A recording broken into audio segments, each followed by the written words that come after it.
নমস্কার বন্ধুরা, কেমন আছো তোমরা? আশা করি সবাই খুব ভালো আছো, আমিও খুব ভালো আছি।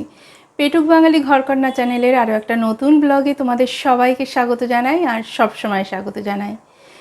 তো আজকে হ্যাশট্যাগ আমরা বাঙালি যে টপিকটা সেটা হচ্ছে দুয়াও মে ইয়াদ রাখনা। তো এই কথাটা শুনলে একটা খুব কথা মনে পড়ে। সে যাই হোক, কী কথা মনে পড়ে সেটা আমার মনেই থাক। তো ব্যাপারটা হলো যে আমরা যে প্রে করি বা প্রার্থনা করি ভগবানের সামনে, প্রত্যেকেই আমরা করি নিত্যদিন। যে যেমন ঈশ্বরকে মানি সে সেরকম ঈশ্বরের সামনে, মানে সে তার ঈশ্বরের সামনে প্রত্যেক দিন আমরা প্রে করি। কোনো না কোনো একটা টাইমে তো আমরা করি। কেউ সকালে রাতে ঘুমাতে যাওয়ার সময় করে, কেউ সকালে উঠে করে, কেউ যখন ভগবানের সামনে বসে তখন করি। তো সেটা হচ্ছে যে তোমরা কি শুধু তোমাদের পরিবারের লোকের জন্য করো, নাকি অন্য আরও কারোর জন্য তোমাদের প্রার্থনায় তাকেও রাখো, মানে অন্য কাউকেও তোমাদের প্রার্থনায় রাখো? তো এই কথা বলতে গেলে আমি বলবো শুধু আমার পরিবারের লোকের জন্য না, আমি অন্য আরও কাউকেও রাখি আমার এই প্রার্থনায়। তো এইটা বলতে গেলে বলতে হবে আমি এটা কোথা থেকে শিখেছি বা কোথা থেকে আমার এই ব্যাপারটা এসছে। তো তাহলে বলতে হয় আমার মায়ের কথা।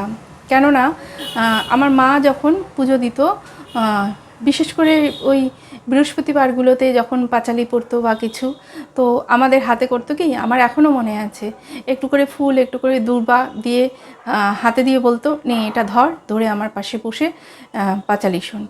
তো শুনতাম। বাচ্চা মন ছিল, অতটাও হয়তো মন দিয়ে শুনতাম না, কিন্তু বেশ ভালো লাগতো। মা ওরকম পাঁচালি পড়তো, বেশ শুনতে ভালো লাগতো। একটা সুর দিয়ে ছন্দ দিয়ে বলতো।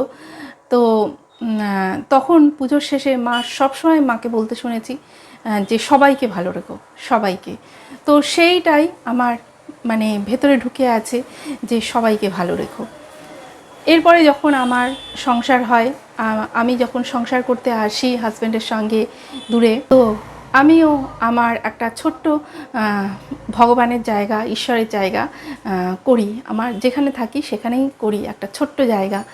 তো সেখানে তো ততদিনে তো আমার মা মানে আমাদেরকে ছেড়ে চলে গেছে। কেননা আমি অনেকবারই বলেছি আমার বিয়ের 4 মাস আগে আমার মা মারা গেছে। তো এবার যখন আমি ওরকম পুজো করতে বসতাম, তখন আমি ভাবতাম যে আমার তো মানে স্বামীর জন্য, তখন তো আর আমার মেয়ে হয়নি, স্বামীর জন্য তো যা প্রার্থনা করার করতামই।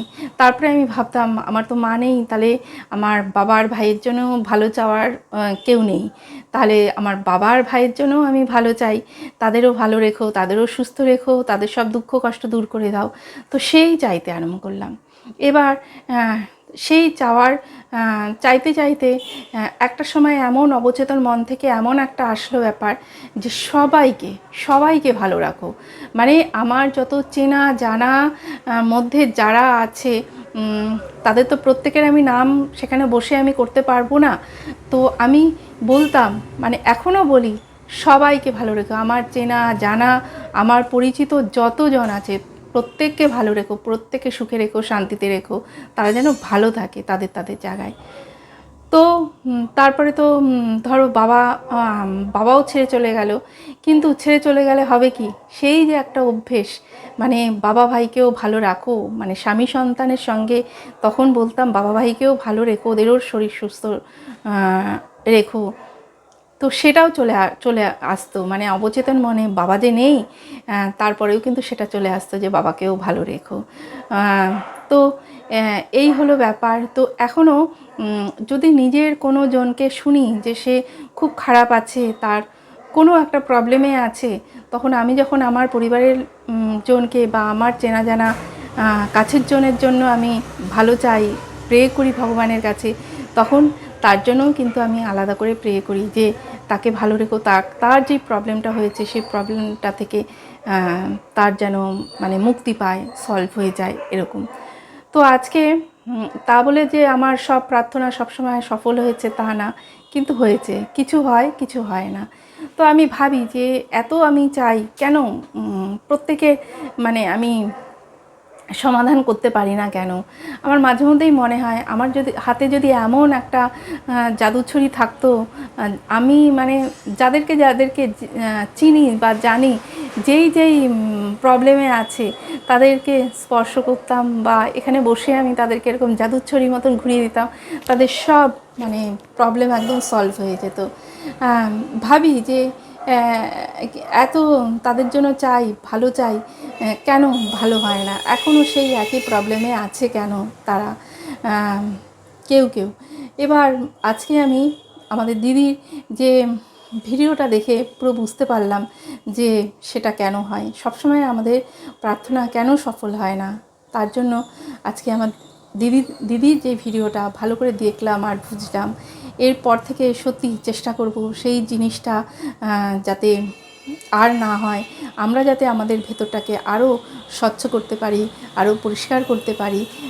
তারপরেই আমরা হয়তো ওরকমভাবে প্রার্থনা করলে আমাদের সেই প্রার্থনাটা গ্রহণযোগ্য হবে একদম ওপরওয়ালা সর্বশক্তিমানের কাছে। তো এই নিয়ে আর কি বলবো, সবশেষে এটাই বলবো, সবাই যেন ভালো থাকে, সবাই যেন সুস্থ থাকে, আর সবার সব চাওয়া যেন ওপরওয়ালা একদম মিটিয়ে দেয়, একদম তাকে দেয়।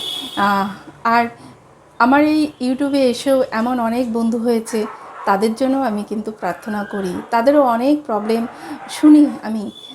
টাকা পয়সা দিয়ে তো সেই অর্থে আমি তাদেরকে কোনো হেল্প করতে পারবো না। যদি একটু প্রার্থনা করে তাদের সেই প্রার্থনাটার দ্বারা যদি তারা উপকৃত হয়, তাদের যদি ভালো হয়, সেটাই আমার কাছে অনেকটা পাওনা। তো যাওয়ার আগে এটাই চাইবো, সবাই যেন খুব ভালো থাকে, তাদের যা প্রবলেম আছে সবার সব প্রবলেম যেন খুব তাড়াতাড়ি দূর হয়ে যায়। তো এইটুকুই, ভালো থেকো, সুস্থ থেকো, আর সবসময় হাসি খুশি থেকো, পজিটিভ থেকো।